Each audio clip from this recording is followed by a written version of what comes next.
With the high rate of human trafficking in the West African region, relevant agencies of government are combining efforts to fight the menace. And to create awareness, this year's campaign for trafficking against persons is themed Reach Every Victim of Trafficking, Leave No One Behind.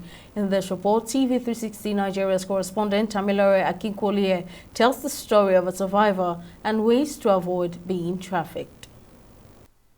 Trafficking for sexual exploitation remains the most prominent form of human trafficking. According to a UN Women report, women and girls represent 65% of all trafficked victims globally, and more than 90% are trafficked for the purpose of sexual exploitation. The aftermath of the coronavirus pandemic led 32-year-old Deborah, a former student of a college of education in Abeokuta, southwest Nigeria, in search of a job to make ends meet. Her search unfortunately led her to the den of women traffickers, and her final destination was Mali, where she was forced to be a sex worker for 1 year and 6 months.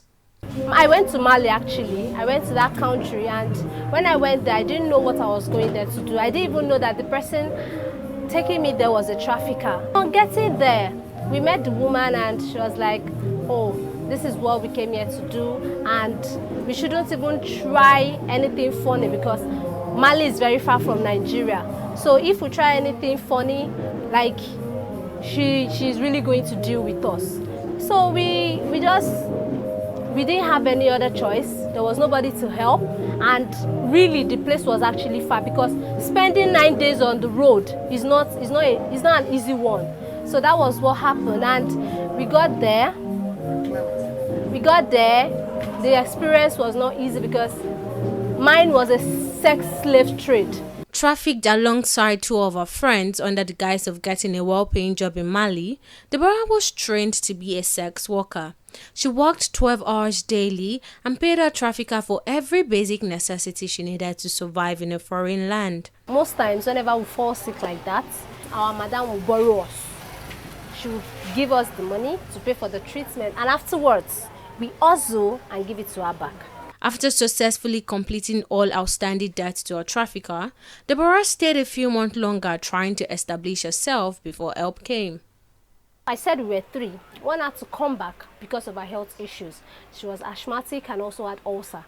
So they couldn't keep up with that ailment, so they had to send her back. When she came back, she told my fiancé then, because I'm a single mother, so she told him that, oh, I went to Mali to do prostitution and all of those things. So the man had to we broke apart, and so that was how my family got to know how I got to Mali. My brother's friend, he told me how he got in touch with my brother and collected my mom's number, and my mom gave him my number.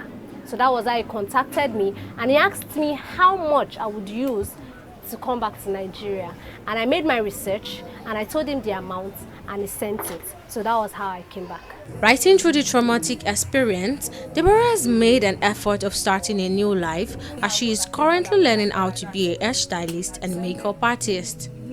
WhatsApp was very, very helpful, and I say a very big thank you to them because even after the program, they still equipped us with some materials. They gave us a coiling machine, hot comb, straightener, steaming machine, and all this they cost a lot of money because I would say I myself, I cannot just do this on my own because where is the money? I didn't even have money to buy stuff, but WhatsApp did it.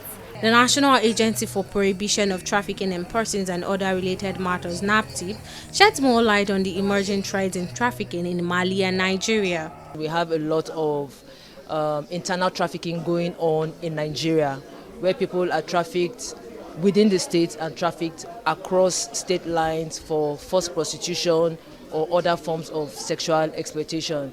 Then we also have cases where young girls and women are trafficked out of Nigeria for also sexual exploitation. As this year's theme says, leaving no victim behind, the former DG of NAPTIP advocates collaboration with the federal and state government in fighting this menace, while also encouraging victims who are still trapped to keep their hopes alive.